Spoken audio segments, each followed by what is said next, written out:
نحمده ونصلي على رسوله الكريم اما بعد بسم اللہ الرحمن الرحیم۔ حضرت خباب رضی اللہ تعالی عنہ کی تکلیفیں۔ حضرت خباب رضی اللہ تعالی عنہ بھی ان مبارک ہستیوں میں ہیں جنہوں نے امتحان کے لیے اپنے آپ کو پیش کیا تھا اور اللہ تعالیٰ کے راستے میں سخت سے سخت تکلیفیں برداشت کیں۔ شروع ہی میں 5-6 آدمیوں کے بعد مسلمان ہو گئے تھے، اس لیے بہت زمانے تک تکلیفیں اٹھائی۔ لوہے کی زرہ پہنا کر ان کو دھوپ میں ڈال دیا جاتا، جس سے گرمی اور تپش کی وجہ سے پسینوں پر پسینے بہتے رہتے تھے۔ اکثر اوقات بالکل سیدھا گرم ریت پر لٹا دیا جاتا، جس کی وجہ سے کمر کا گوشت تک گر گیا تھا۔ یہ ایک عورت کے غلام تھے، اس کو خبر پہنچی کہ یہ حضور اکرم صلی اللہ علیہ وسلم سے ملتے ہیں، تو اس کی سزا میں لوہے کو گرم کر کے ان کے سر کو اس سے داغ دیتی تھی۔ حضرت عمر رضی اللہ عنہ نے ایک مرتبہ عرصے کے بعد اپنے زمانہ خلافت میں حضرت خباب رضی اللہ عنہ سے تکالیف کی تفصیل پوچھی، جو ان کو پہنچائی گئی۔ انہوں نے عرض کیا کہ میری کمر دیکھیں۔ حضرت عمر رضی اللہ عنہ نے کمر دیکھ کر فرمایا کہ ایسی کمر تو کسی کی دیکھی ہی نہیں۔ انہوں نے عرض کیا کہ مجھے آگ کے انگاروں پر ڈال کر گھسیٹا گیا، میری کمر کی چربی اور خون سے وہ آگ بجھی۔ ان حالات کے باوجود جب اسلام کو ترقی ہوئی اور فتوحات کا دروازہ کھلا،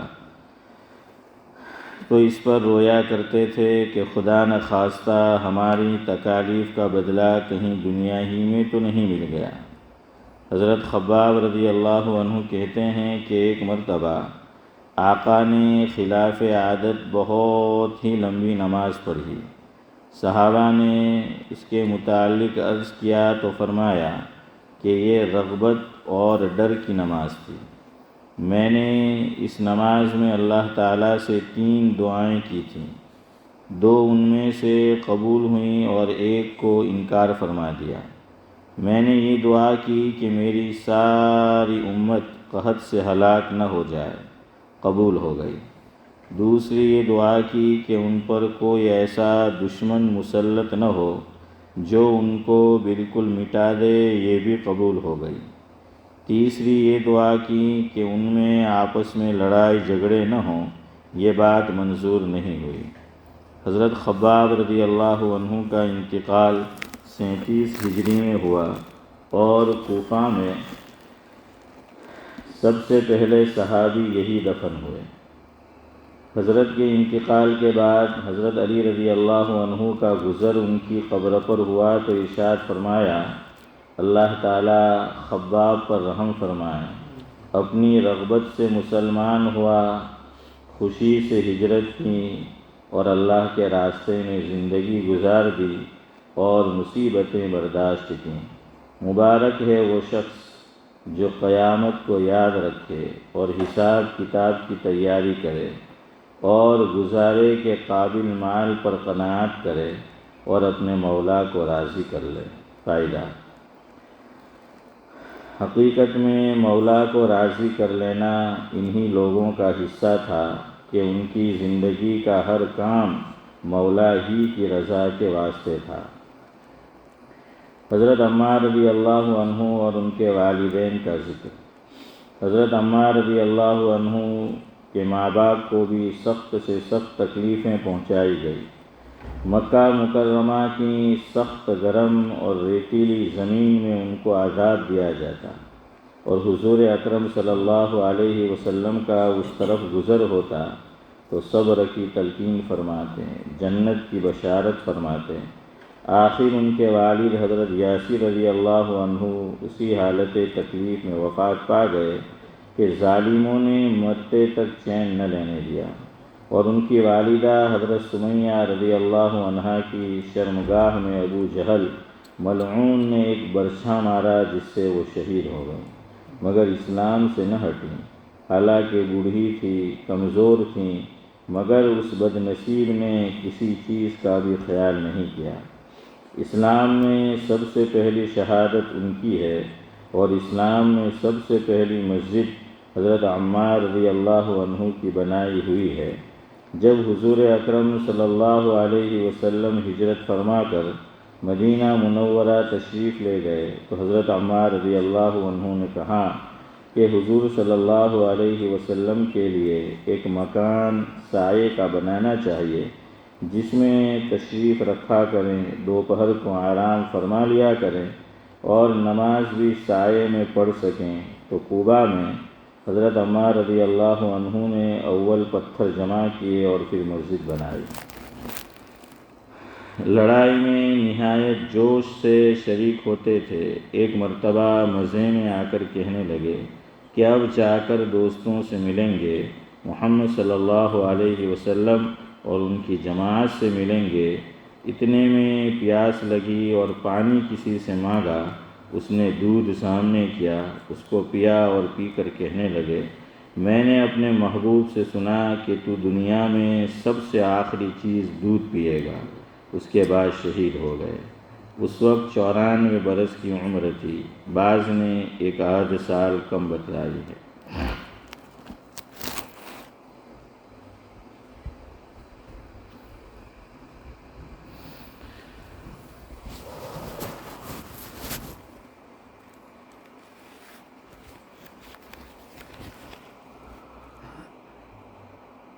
بزرگان محترم، آج جمعہ کی مبارک شب ہے۔ آج جمعہ کی مبارک شب ہے، فضیلت سے جس کی واقف ہم سب ہے۔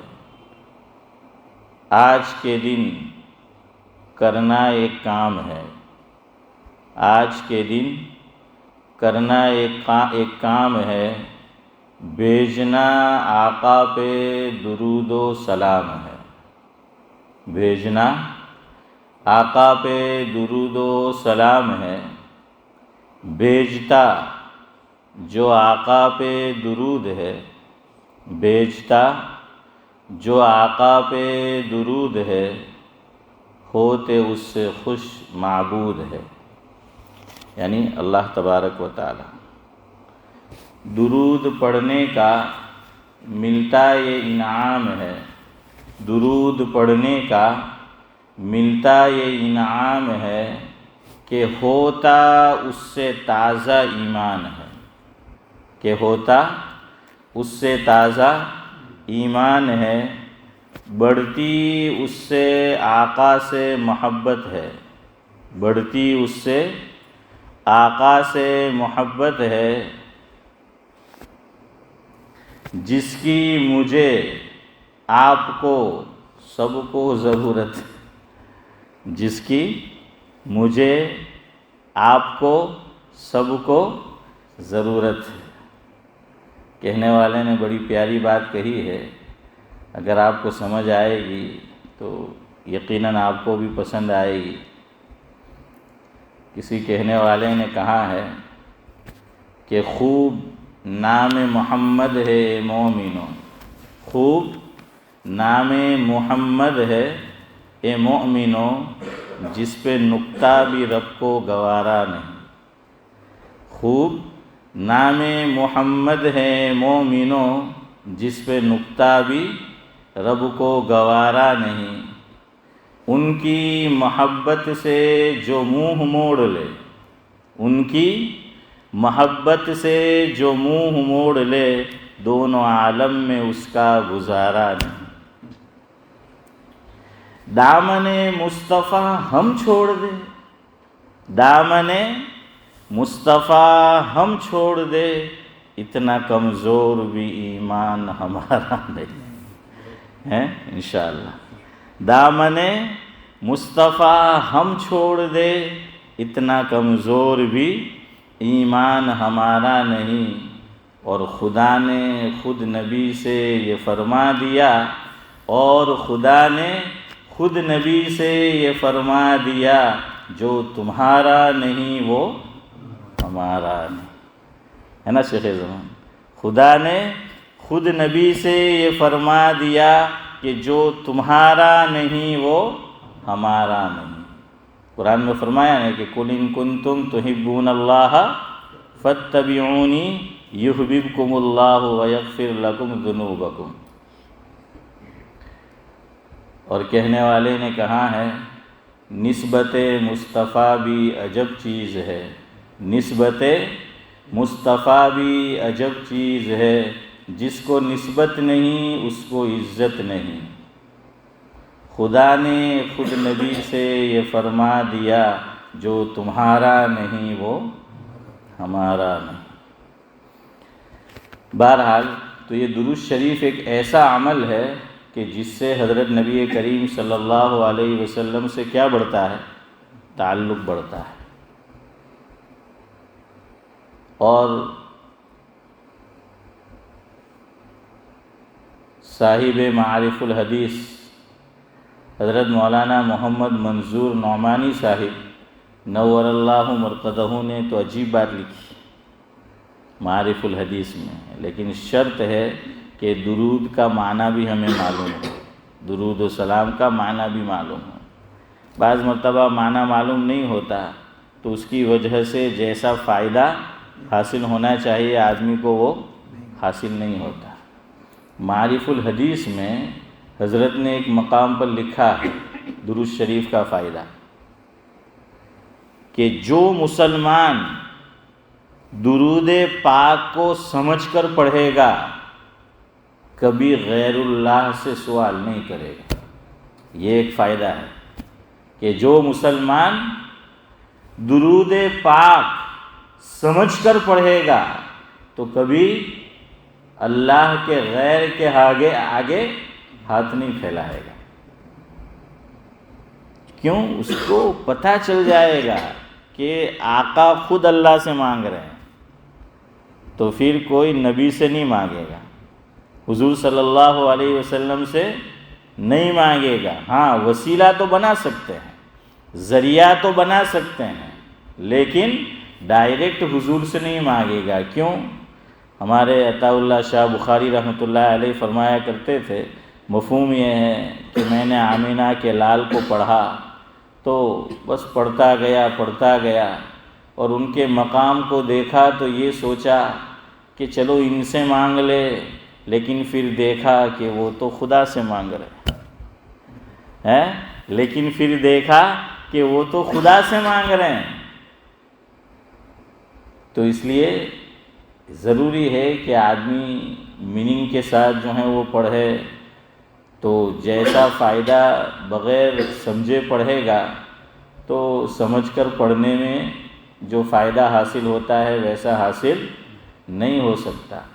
اور حکیم الاسلام حضرت مولانا قاری محمد طیب صاحب نور اللہ مرقدہ،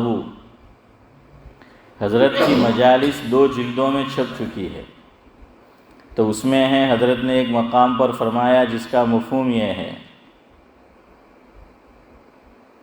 کہ جو قرآن کریم کو سمجھ کر پڑھے گا کبھی مشرک نہیں ہو سکتا۔ جو قرآن کریم کو سمجھ کر پڑھ لے کوئی فائدہ نہیں ہوا تو یہ فائدہ تو ہوگا کہ کبھی وہ شرک کی بلا میں مبتلا نہیں ہوگا، اور جو سنتوں کو معلوم کرے گا اور عمل کرے گا تو وہ بدعت میں مبتلا نہیں ہوگا۔ تو فرمایا کہ توحید شرک سے بچائے گی اور سنت بدعت سے جو ہے وہ بچائے گی۔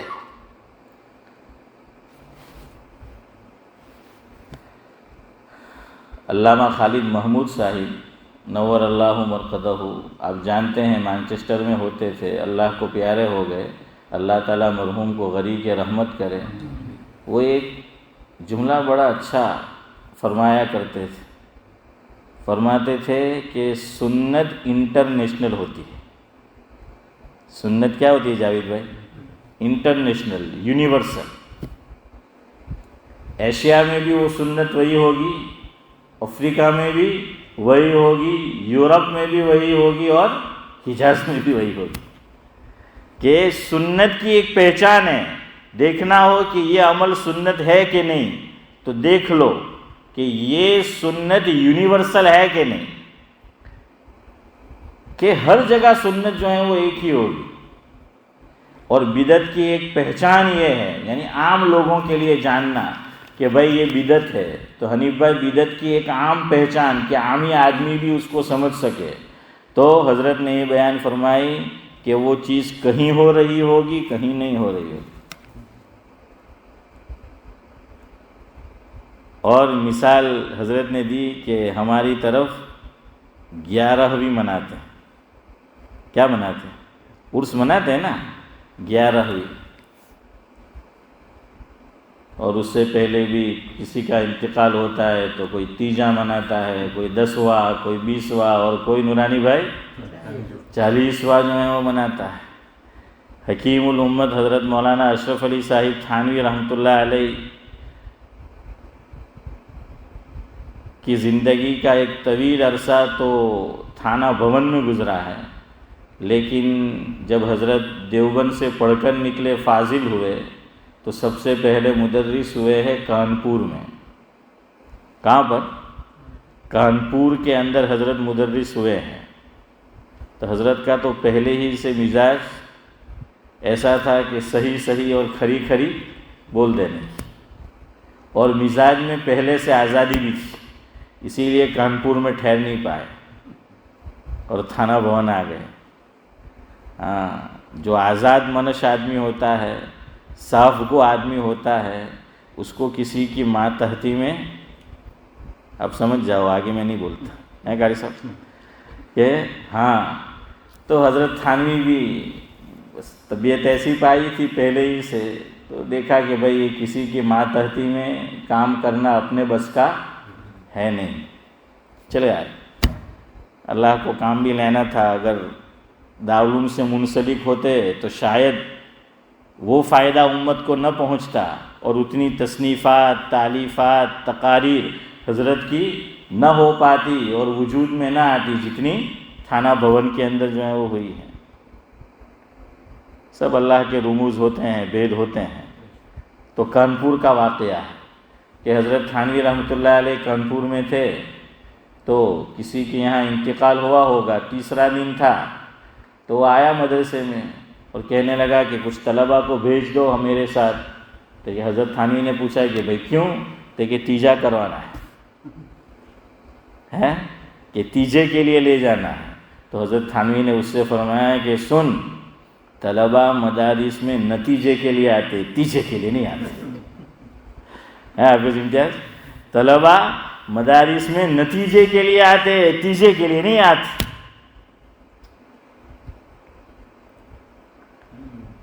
ایک صاحب حضرت تھانوی کے پاس آئے اور کہنے لگے کہ حضرت بہشتی زیور جو آپ کی کتاب ہے بہت آسان ہے، سمجھ آ جاتی ہے، پڑھنے میں لطف آتا ہے. حضرت نے فرمایا آسان ہے اسی لیے تو نام بہشتی زیور ہے، مشکل ہوتی تو اس کا نام بہشتی امامہ ہوتا. تو خیر بہرحال، تو علامہ خالد محمود صاحب رحمۃ اللہ علیہ فرماتے ہیں کہ بھئی علمی دلیلیں ہم آپ کو کیا دیں، بس یہی ایک عامی شخص کے لیے بھی دلیل ہے کہ دیکھو عرس عرب میں ہوتا ہے، حجاز میں ہوتا ہے، یہ سب ہماری طرف ہیں. اور حضرت تھانوی رحمۃ اللہ علیہ نے ایک بات لکھی ہے جس کا مفہوم یہ ہے کہ چونکہ ہم لوگ جانتے ہیں کہاں سے کنورٹ ہوئے ہیں، اب تو وہ لفظ بھی ذرا سنبھل کے بولنا پڑتا ہے کہ کہاں سے کنورٹ ہوئے ہیں، اور ان کے یہاں آپ کو پتہ ہے یہ کہ یہ سب چلتا ہی رہتا ہے، کیا دھتنگ ہوتے ہیں آپ سب جانتے ہیں نا ہاشم بھائی. تو کہا کہ اب اسلام تو لے آئے لیکن وہ چیز اندر رچی بسی تھی، تو لا الہ الا اللہ محمد الرسول اللہ بھی کہتے رہے اور اندر کے چور کو بھی خوش کرتے رہے. وہ اسی کا اثر تھا کہ وہ پچھلا بھول نہیں پائے. جیسے حضرت عبداللہ بن سلام رضی اللہ تعالیٰ عنہ، یہ پہلے حضرت موسیٰ علیہ السلام پر ایمان رکھتے تھے، ایمان لے آئے، لیکن قسم کھا بیٹھے کہ اونٹ کا گوشت نہیں کھاؤں گا۔ کیوں؟ اس لیے کہ ان کی شریعت میں پہلے جائز تھا، پھر بعد میں منع کر دیا گیا تھا، تو وہ چیز اندر باقی رہی۔ اللہ تعالیٰ نے قرآن اتار دیا، سورہ بقرہ 2 پارہ، اللہ نے فرمایا یا ایھا الذین آمنوا ادخلوا فی السلم کافہ ولا تتبعوا خطوات الشیطان انہ لکم عدو مبین، کہ آدھا تیتر آدھا بٹیر نہیں چلے گا، تو پورے جو ہیں وہ ایمان لاؤ۔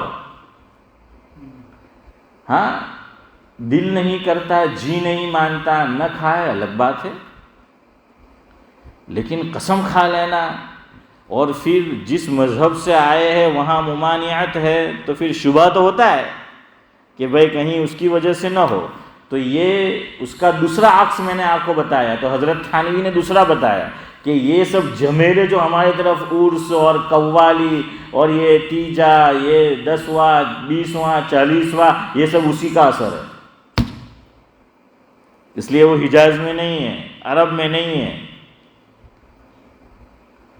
آپ کہیں گے یورپ میں ہے تو میڈ ان انڈیا ہے، وہاں سے جو ہے وہ لے کر آئے ہیں سب، تو وہ اب جو ہے وہ چل رہا ہے۔ لیکن علامہ خالد محمود صاحب کی بڑی پیاری بات ہے، آپ غور کرو تو آپ کو کوئی علمی دلیل نہیں دی، مجھے کوئی علمی دلیل نہیں دی، بہت آسانی سے سمجھا دیا کہ بھئی یہ سنت ہے کہ بدعت ہے، سمجھنا ہے تو دیکھ لو۔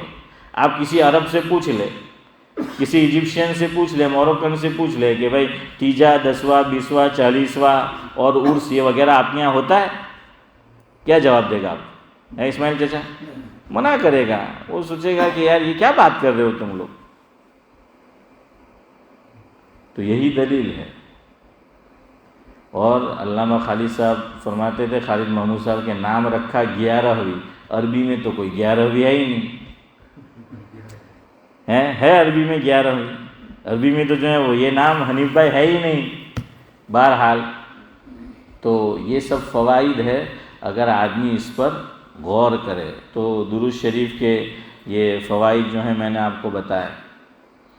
آج شب جمعہ ہے تو کچھ باتیں مجھے آپ کو اسی تعلق سے سنانی تھی کہ اب ایک نیا سلسلہ ہم شروع کرتے ہیں انشاءاللہ، کہ ہر ہفتے ہمیں جمعہ پڑھنا ہوتا ہے، ہر ہفتے جمعہ ہم پر سے گزرتا ہے، تو لہذا اللہ تعالیٰ جو کچھ کہا سنا جائے قابل عمل باتوں پر جو ہیں مجھے پہلے توفیق دے، آپ کو بھی، کہ بھئی کیا کرنا ہے۔ تو کچھ باتیں جو ہیں انشاءاللہ جب یہ مجلس ہوا کرے گی، چونکہ اب تو مغرب بات ہوگی، تو کچھ باتیں اسی تعلق سے سنیں گے۔ اشعار اور بھی کچھ لکھے تھے لیکن میں اتنا کافی سمجھتا ہوں، اب ذرا آگے چلتے ہیں، جو بات آپ کو مجھے بتانی ہے تو اس طرف جو ہے وہ چلتے ہیں۔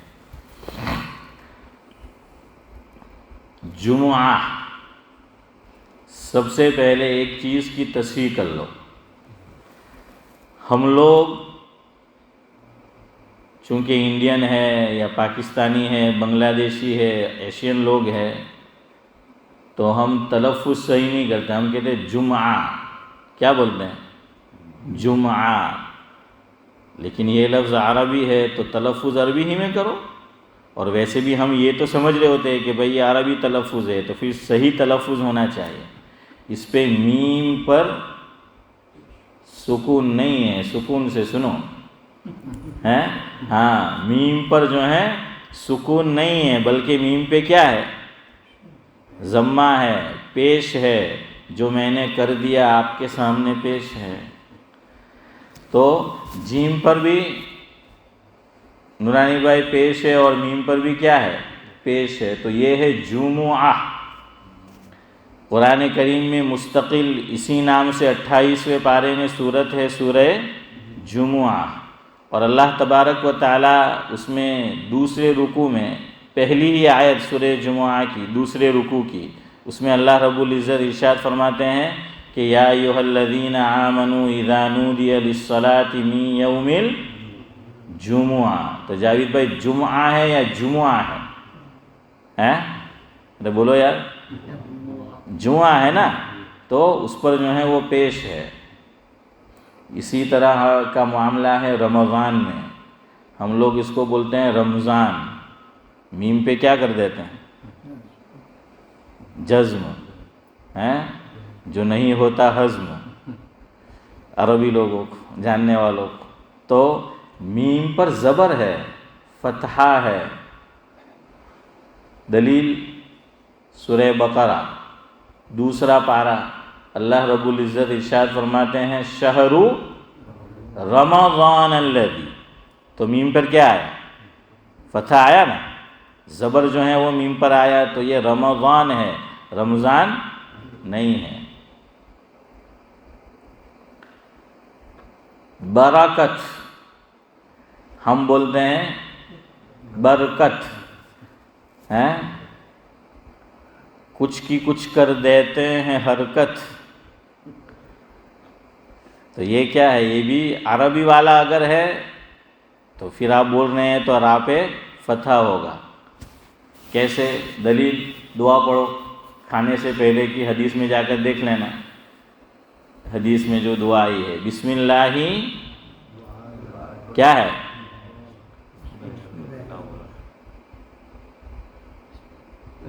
میں پوچھ رہا ہوں، اس کا مطلب کچھ سمجھانا ہے آپ کو، کیا ہے؟ بسم اللہ وعلی برکت اللہ، یہ ہم لوگ بولتے ہیں، پڑھتے ہیں، اور برکت اللہ تو میں نے جو ہے وہ پڑھا را پر فتح، لیکن ہم تو پڑھتے ہیں کہ بسم اللہ وعلی برکت اللہ، ہے نا، را پر جزم پڑھتے ہیں نا، سکون پڑھتے ہیں نا، ہاں وہ پڑھتے ہیں۔ تو اس میں دو باتیں سمجھنے کی ہے، حدیث پاک میں اعلیٰ کا لفظ نہیں ہے، بسم اللہ و برکت اللہ، کیا ہے؟ بسم اللہ و برکت اللہ، اور بچپن سے ہم تو پڑھتے بھی آئے اور یہی سیکھا اور یہی سکھاتے بھی ہیں کہ بسم اللہ و علی برکت اللہ۔ ہمارے ایک بزرگ ہے جو پہلے گجرات کا دارالعلوم دیوبند، یا یوں کہہ لیجئے کہ انڈیا کا دیوبند ثانی، میری مادر علمی، ہمارے قاری صاحب تو وہاں کے استاد ہیں ماشاءاللہ، اور حافظ امتیاز نے بھی وہاں پڑھا ہے، حافظ یوسف نے بھی ہمارے، تو جامعہ ڈابھیل، تو وہاں ایک استاد ہوئے ہیں حضرت مولانا فضل الرحمن صاحب اعظمی دامت برکاتہم العالیہ، جو ساؤتھ افریقہ میں اب ہوتے ہیں، انہوں نے تاریخ جامعہ ڈابھیل بھی لکھی ہے۔ ان کا ایک ملفوظ مجھے بہت پسند آیا، حضرت نے فرمایا جس کا مفہوم یہ ہے کہ جو دعائیں ہم مسنون پڑھتے ہیں وہ دعا کی کتاب سے نہیں، حدیث پاک سے یاد کیا کرو۔ ابھی بات میری پوری نہیں ہوئی ہے، اور حضرت نے فرمایا کہ عامی لوگوں کے لیے تو مشکل ہے لیکن علماء کے لیے مشکل نہیں ہے، تو حضرت نے فرمایا میری یہ بات علماء کے لیے ہے کہ علماء سے میں یہ کہوں گا کہ تم جو مسنون دعائیں پڑھتے ہو سیکھی ہوئی ہے تو ذرا حدیث میں بھی دیکھ لو کہ جس طرح ہم پڑھتے چلے آ رہے ہیں اسی طرح ہے کہ نہیں۔ محبوب العلماء والصلحاء حضرت مولانا مفتی احمد صاحب خان پوری دامت برکاتہم العالیہ کا ایک بیان ہوا تھا نوساری کے اندر موٹھواڑ محلے میں، کہ جب وہاں پر بچوں کی اسکول کی چھٹیاں تھیں تو وہاں پروگرام ہوتے ہیں، تو حضرت نے وہاں ایک بات یہ ذکر فرمائی تھی جس کا مفہوم یہ ہے کہ آدمی حافظ بن جاتا ہے، عالم بن جاتا ہے، یہاں تک کہ مفتی بن جاتا ہے، مدرس بن جاتا ہے، مقرر بن جاتا ہے، لیکن بعض چیزیں، بعض کام، بعض اعمال جو بچپن سے سیکھے ہیں مکتب میں ویسا ہی کرتے آتا ہے۔ یہ حضرت نے فرمایا تھا وہاں کہ اس میں مفتی صاحب بھی مبتلا ہے، اس لیے یاد رکھو، اس سے پتہ چلا کوئی کام مفتی صاحب کو کر کے دیکھو تو یہ کوئی سند ہونے کی دلیل نہیں ہے، ہو سکتا ہے کہ وہی صحیح نہ کر رہے ہو، ممکن ہے نا ایسا کہ ہو سکتا ہے کہ وہی صحیح نہ ہو۔ میں اس کی مثال دوں، یہ غلطی آپ کو کہاں ملے گی؟ سنت طریقہ مرد کے لیے نماز میں سجدہ کرنے کا یہ ہے کہ ہماری کوہنیاں زمین سے کیا ہو، اٹھی ہوئی ہو۔ عورت کے لیے سجدے کا طریقہ الگ ہے۔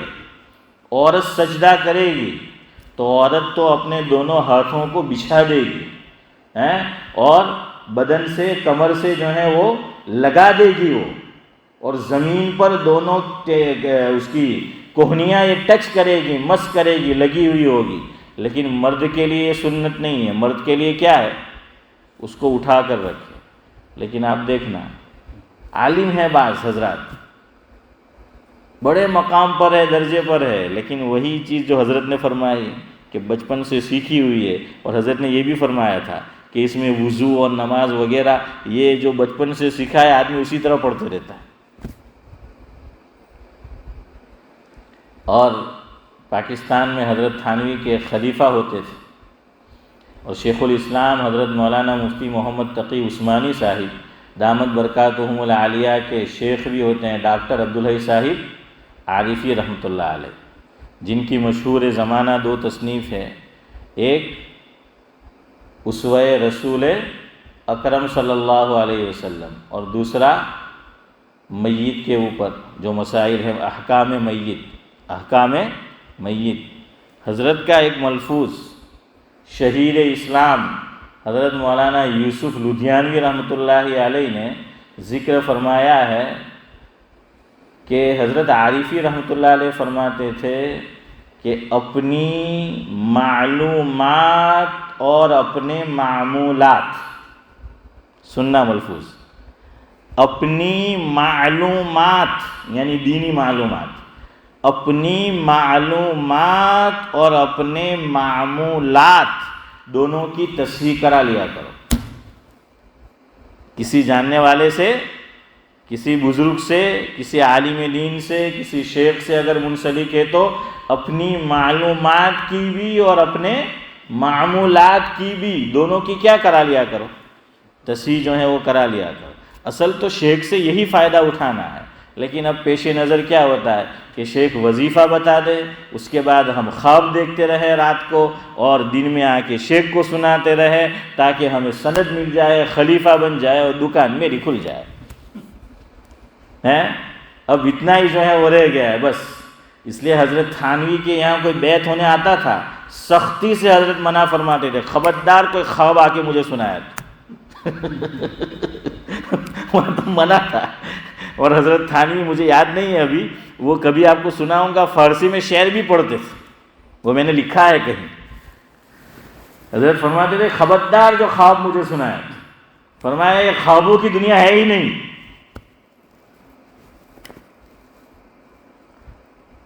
اور مولانا سجاد نعمانی دامت برکاتہم العالیہ کا بھی ایک ملفوظ ہے، حضرت نے فرمایا کہ آج کل مسلمان ذلت میں اس لیے بھی ہے، ایک سبب یعنی یہی نہیں، فرمایا کہ یا تو وہ آسمان سے اوپر کی باتیں کرتا ہے یا زمین کے نیچے کی، زمین پہ رہ رہا وہاں کی باتیں تو کرتا ہی نہیں، اس کو تو جو ہے وہ سوچتا ہی نہیں۔ آسمان سے اوپر کی خواب، کہ وہ خواب ہی جو ہے وہ آتے رہتے ہیں۔ ہمارے خواب تو خواب کہلانے کی بھی لائق نہیں ہے کہ اس کو جو ہے وہ خواب کہا جائے۔ تو آج یہی ہے کہ بھائی ہمیں کیا مل جائے۔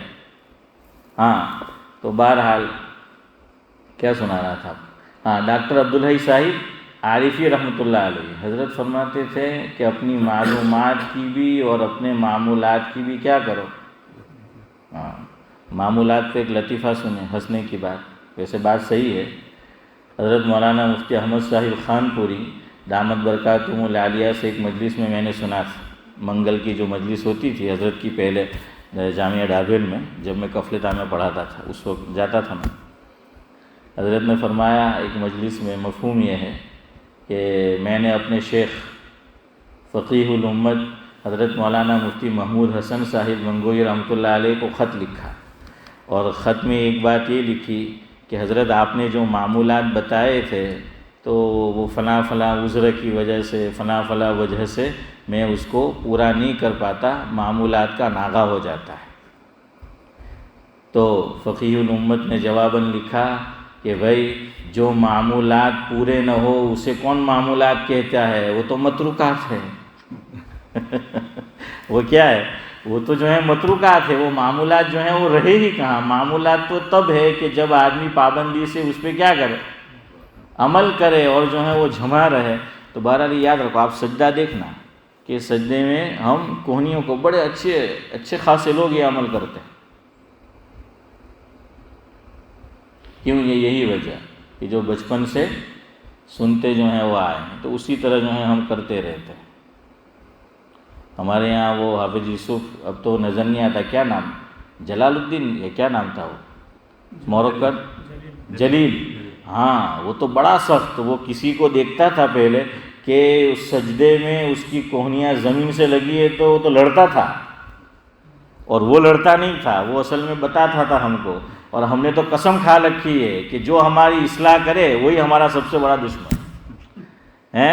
ہمیں تو اصلاح کرانی ہی نہیں ہے، تو جو بتائے تو وہ اس سے الجھتا تھا. حضرت شیخ الحدیث مولانا محمد زکریا صاحب نور اللہ مرقدہ جو اشعار پڑھا کرتے تھے، اس میں ایک یہ بھی تھا، حنیف بھائی، ناصحہ مت کر نصیحت دل میرا گھبرائے ہیں. ناصحہ مت کر نصیحت دل میرا گھبرائے ہیں، میں سمجھوں اسے دشمن جو مجھے سمجھائے. تو ہمارا یہی حال ہے کہ جو ہمیں سمجھاتا ہے وہ ہمارا کیا بن جاتا ہے.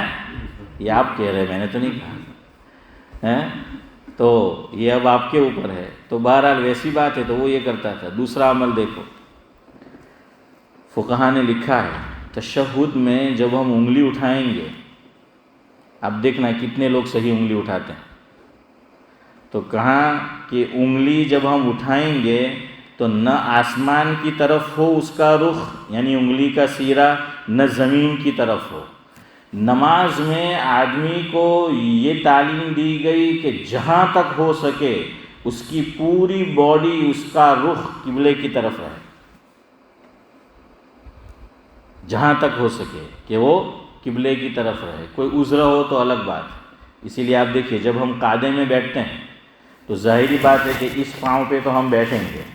تو اب جب اس پہ ہم بیٹھیں گے تو یہ تو قبلے کی طرف ہونے سے رہا، اور جو ہمارا سیدھا پاؤں ہے، میں عام حالت کی بات کر رہا ہوں، اب اس کو بھی جو ہے کوئی یوں بیٹھتا ہے، کوئی یوں بیٹھتا ہے، الگ الگ طریقے سے جو ہے وہ لوگ بیٹھتے ہیں. لیکن سنت طریقہ جو ہے وہ یہ ہے کہ انگلیوں کو زمین سے ٹچ کیا جائے گا اور اس کو موڑ دیا جائے گا. انگلیوں کو کیا کیا جائے گا، موڑ دیا جائے گا. تو وہ جب مڑی ہوئی ہوگی تو اس کا رخ کدھر ہو جائے گا، قبلے کی طرف جو ہے وہ ہو جائے گا. میری بات آپ کو بتا دوں، مجھے یہ جو انگوٹھا ہے سیدھا، اس میں مسئلہ ہے. میں اس طرح بیٹھنے جاتا ہوں تو مجھے شدید درد ہوتا ہے اور دن بھر پھر درد رہتا ہے. یہ میں نے آپ کو اس لیے بتایا کہیں عشاء میں آپ مجھے ہی چیک نہ کریں. اس لیے جو ہے اللہ کے گھر میں آپ کو بتا رہا ہوں. میں نے بہت مرتبہ کوشش کی کہ بھئی اس کو کروں، پھر بہت درد ہوتا ہے. تو بہرحال اس وجہ سے اب اس میں جو ہے وہ گنجائش نکل آتی ہے، تو اس لیے میرا طریقہ اور ہے. ورنہ سنت طریقہ یہی لکھا ہے کہ انگلیوں کا سیدھے پاؤں کی رخ کس طرف ہو، اس طرف. لیکن آپ دیکھنا یہ جو مفتی احمد صاحب کا ملفوظ ہے، اس آئینے میں دیکھنا اسی طرح. ہاں تو یہاں یاد رکھو، انگلی کو جو اٹھانا ہے تو ادھر دیکھو، کوئی یوں اٹھاتا ہے. اب آپ مجھے بتائیں یہ انگلی کا رخ اور سیرا کس طرف ہو گیا، آسمان کی طرف ہوا نا. اور کچھ یوں بس وہ تھوڑا سا اشارہ کہاں ہوا، زمین کی طرف. صحیح اور سنت طریقہ یہ ہے کہ یوں اٹھاؤ سیدھا، اس کا رخ کدھر ہوگا، قبلے کی طرف. اب دیکھ لیجئے کہ لوگ کس طرح میں اٹھا رہے. کیوں؟ بچپن سے یہ سیکھا ہے، توجہ ہی نہیں ہے. اور عالم بن گئے، مدرس بن گئے، مقرر بن گئے، سب کچھ ہے، لیکن بس وہ نظر سے میں کبھی گزرتا بھی ہے تو وہ پھر وقت پہ یاد عام طور پہ نہیں آتا. وہی رفتار بے ڈنگی جو پہلے تھی سو یہ آپ کہہ رہے ہیں، میں نے تو نہیں کہا ہے. تو بہرحال جو ہے ویسی حالت ہے. تیسری بات آپ کو بتاؤں، یہ آپ کو سنت بتا رہا ہوں. مفتی تقی عثمانی صاحب دامت برکاتہم العالیہ کا ایک مستقل واعظ ہے اور رسالے کی شکل میں بھی چھپ چکا ہے کہ نماز سنت کے مطابق پڑھیے، نماز سنت کے مطابق ادا کیجئے. یہ سب باتیں حضرت نے اس میں لکھی ہے. کہ یہ سب ہم نماز ماشاءاللہ برسوں سے پڑھ رہے ہیں، لیکن ابھی تک میری اور آپ کی نماز مکمل سنت کے مطابق نہیں ہوئی. کیوں؟ توجہ ہی نہیں ہے. آدمی اس طرح وہ سمجھتا ہے کہ یہ سب کچھ صحیح ہے. اور صحابہ کا عمل کیسا؟ حدیث پاک میں آتا ہے، صحابہ فرماتے ہیں مفہوم ہے کہ ہم ایک دوسرے کو اپنا وضو بتایا کرتے تھے کہ تو ذرا بتا کہ میں وضو صحیح کر رہا ہوں کہ نہیں، میرا وضو صحیح ہے کہ نہیں، اور تو بھی بتا تو دونوں کا چیک ہو جائے گا. تو وہی معمولات اور معلومات، تو وہ صحابہ والا عمل ہے. اسی لیے دعوت و تبلیغ کے اندر حضرت جی مولانا الیاس صاحب رحمۃ اللہ علیہ نے یہ عمل رکھا ہے. اب تبلیغ والے کتنا کرتے مجھے نہیں معلوم، لیکن ہے اندر کہ بھائی جب جاؤ دعوت کے کام میں نکلو تو یہ سب جو نماز کا پورا طریقہ ہے، وضو کا پورا طریقہ ہے، وہ جاننے والے سے آپس میں کیا کرو، مذاکرہ کرو اور سیکھو کہ بھائی ہم جو ہیں وہ کس طریقے سے کر رہے ہیں. حضرت مولانا منظور نعمانی صاحب رحمۃ اللہ علیہ نے لکھا ہے کہ سنت طریقہ جب تشہد میں بیٹھے تو یہ ہے کہ جب تک ہم نے تشہد میں انگلی نہیں اٹھائی تب تک ہماری نگاہیں کہاں رہی؟ دامن میں، یہاں پر. اب دیکھنا بعض لوگ آپ پوچھو کہاں دیکھنا ہے تو وہ کہتے ہیں کہ یہاں دیکھنا ہے، سجدے کی جگہ وہاں دیکھنا ہے. دیکھا ابھی میں منع کر رہا ہوں پھر بھی بول رہا ہوں. اچھا لوگ میں آپ نہیں ہیں تو بہرحال. اور حضرت نے فرمایا ہے کہ جب انگلی اٹھاؤ تو اس وقت آپ کی نگاہ دامن میں نہیں رہے گی بلکہ کہاں رہے گی؟ انگلی کی طرف رہے گی. اور بھائی تبھی تو انگلی صحیح اٹھے گی. لیکن ہماری یہی عادت ہے کہ بھائی ہم اس وقت بھی جب انگلی اٹھا رہے کہاں دیکھ رہے ہوتے، ہے نا اسماعیل جیسے یہیں پہ. یہ سب چھوٹی چھوٹی چیزیں، یہ سب سنت ہے، یہ سب علماء نے لکھی ہے. لیکن ہم سب دیندار کہے جاتے ہیں، میں اپنا حال دیکھوں آپ اپنا حال دیکھیں. تیسری چیز پھر اگلی بات جمعہ کی بتا کر ختم کرتا ہوں. جب ہاتھ اٹھائیں گے تو سب سے پہلی چیز جب ہم تکبیر تحریمہ کہیں گے انگلیوں کو اپنی حالت پر رکھنا ہے، نہ بند رکھنا ہے نہ کشادہ رکھنا ہے. کیا لکھا؟ نہ تو پورے کا پورا جو ہے وہ یعنی بالکل اس کی طرف دھیان رکھیں یوں بند کر دے، نہ یوں کشادہ رکھے، بس وہ عام جو حال ہے اس پہ. ایک تو یہ چلو اس پہ تو عمل ہوتا ہوگا، لیکن آپ دیکھنا یہاں سے ہمیں سب سے پہلے کہا گیا کہ قبلے کی طرف متوجہ ہو جاؤ، اور پھر جب نماز شروع کرو تو یہ 5 انگلیوں کا رخ ہتھیلی سمیت قبلے کی طرف ہو. اب آپ دیکھنا لوگ کال، جس کو ہم کال باندھنا بولتے ہیں، کیسے باندھتے ہیں؟ یوں. بعض لوگ یوں کرتے ہیں تو رخ کس طرف ہوا؟ چہرے کی طرف جو ہے وہ ہوا. اور کچھ لوگ یوں ہے نا، آسمان کی طرف جو ہے وہ ہوا. حالانکہ صحیح طریقہ کیا ہے؟ قبلے کی طرف یوں کہ وہ یہاں پر ہو. اور یہ بات میں آپ کو بتا چکا ہوں، بچپن میں بہت شدت سے ہمیں سکھایا گیا کہ انگوٹھے کا سیرا کہاں لگنا چاہیے؟ کان ہے نا، ہاں کان کی لو کے ساتھ جو ہے وہ لگنا چاہیے. اب یہ کسی حدیث میں نہیں آیا ہے، کسی حدیث میں نہیں آیا ہے. ضعیف سے ضعیف حدیث میں بھی کہ انگوٹھے کے سیرے کس سے لگنے چاہیے؟ کان کی لو سے لگنے چاہیے. لیکن اگر آپ اہتمام کریں اس نیت سے کہ یہ کوئی سنت نہیں ہے، ضروری نہیں ہے، کوئی نہ کرے آپ نکیر نہیں کرتے تو کوئی بات نہیں. یہ اصل میں اس لیے کہ حدیث میں حضور کے ہاتھ اٹھانے کا ایک طریقہ نماز میں یہ ہے تکبیر تحریمہ کے وقت کہ گویا کہ یہ جو انگوٹھے ہیں وہ اس کی محاذ میں آ جاتے تھے، سیدھ میں. کس کی؟ کانوں کی لو کی سیدھ میں. اب کسی کو یاد رہے نہ رہے پتہ نہیں کہ برابر آئے کہ نہیں، اس لیے ہمیں ایک طریقہ بتا دیا ہے کہ بھائی آپ کو تسلی اور شانتی ہو جائے کہ بھائی ہم نے برابر، تو اس لیے کیا کہا کہ لگانا ہے. لیکن اب لوگوں نے اتنا ضروری سمجھ لیا ہے، میں نے تو بعض لوگوں کو دیکھا ہے یوں کال باندھ بھی دیا، اچانک یاد آتا ہے کہ او کان نہیں ٹچ تو تھی نہیں، تو کال توڑ دیتے ہیں اور پھر واپس جو کال باندھتے. سمجھ آیا؟ تو بہرحال جو کچھ کہا سنا گیا، اللہ عمل کی توفیق دے۔ ایک بات، یا ایھا الذین آمنوا اذا نودی للصلاۃ من یوم الجمعہ فاسعوا الی ذکر اللہ وذروا البیع، کہ بھائی جب جمعہ کی اذان دے دی جائے، پکارے مؤذن پکارے، اب خرید و فروخت کو کیا کر دینا ہے؟ چھوڑ دینا ہے۔ اب کتنی اذان ہوتی ہے جمعہ میں؟ صم بکم عمی فہم یرجعون، یہ کہنا پڑے گا کہ یہ آپ ایک بھی کہہ سکتے ہیں کہ ایک ہوتی تھی یا دو یا تین۔ بہرحال حضور کے زمانے میں کتنی اذان تھی؟ حضرت ابو بکر کے زمانے میں، حضرت عمر کے زمانے میں صرف ایک اذان تھی۔ اور اقامت کو بھی اگر آپ اذان میں شمار کر لیں، اس لیے کہ حدیث میں اذان اور اقامت کے لیے لفظ یہ بھی آیا ہے اذانین، تو تکبیر کو بھی حدیث میں کیا کہا گیا؟ اذان ہی جو ہے وہ کہا گیا، تو وہ دو۔ اور تیسری حضرت عثمان غنی رضی اللہ تعالیٰ عنہ کے زمانے میں اضافہ ہوا ہے، چونکہ اسلام بہت پھیل گیا اور لوگ سستی کرنے لگے جمعہ میں آنے کے لیے۔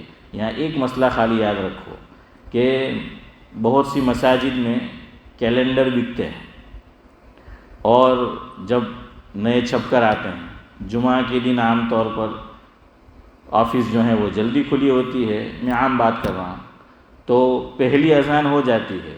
ہم لوگ بھی اہتمام زیادہ کرتے ہیں نماز کی طرف جمعہ میں جب دوسری اذان ہو اس وقت۔ حالانکہ خرید و فروخت مفتی محمد شفیع صاحب رحمۃ اللہ علیہ نے، علامہ شبیر احمد عثمانی رحمۃ اللہ علیہ نے، ان حضرات نے لکھا ہے کہ خرید و فروخت منع ہے پہلی اذان سے، کہ اب جمعہ کی جو ہے وہ تیاری کرو۔ جمعہ کی تیاری یہ کہ آدمی مسجد میں آئے، ہم جمعہ کی تیاری یہ سمجھتے ہیں کہ آ کے پیسیج میں تیری میری کرتے رہتے، یہ تھوڑی تیاری ہے، گپ شپ مارتے رہتے ہیں مسجد میں آ کر۔ تیاری یہ ہے کہ آپ یہاں آؤ، اندر آؤ، اور جو کام کرنے ہیں وہ کرو۔ وہ پیسیج میں آ کے بیٹھے رہتے ہیں، اور اس سے تو پھر بعض وہ لوگ اچھے جو بعد میں آتے ہیں اور تیاری کرتے ہیں، وہ تیاری کر کے بھی تیاری نہیں ہے۔ اور پھر خرید و فروخت مت کرو، کہ یہ سمجھتے ہیں ہم لوگ کہ ابھی دوسری اذان نہیں ہوئی ہے تو خرید و فروخت دوسری اذان سے منع ہے۔ نہیں، یہ خرید و فروخت پہلی اذان سے منع ہے۔ جو کام منع کیا جا رہا ہے وہ مسجد میں ہوتا ہے، بازار میں تو ہوتا ہوگا، نہیں ہونا چاہیے، لیکن وہ یہاں اس لیے یاد رکھو، جمعہ کے دن پہلی اذان ہو جائے اس کے بعد خرید و فروخت کیا ہے؟ منع ہے۔ اب آپ کہیں گے مول صاحب بوجھ ہو، 10 نے 10 تھے، اب بس اس سے آگے بھی اب کچھ کہنا نہیں بولیں گے آج؟ سبحان اللہ و بحمدہ، سبحانک اللہم و بحمدک، نشہد ان لا الہ الا انت، نستغفرک۔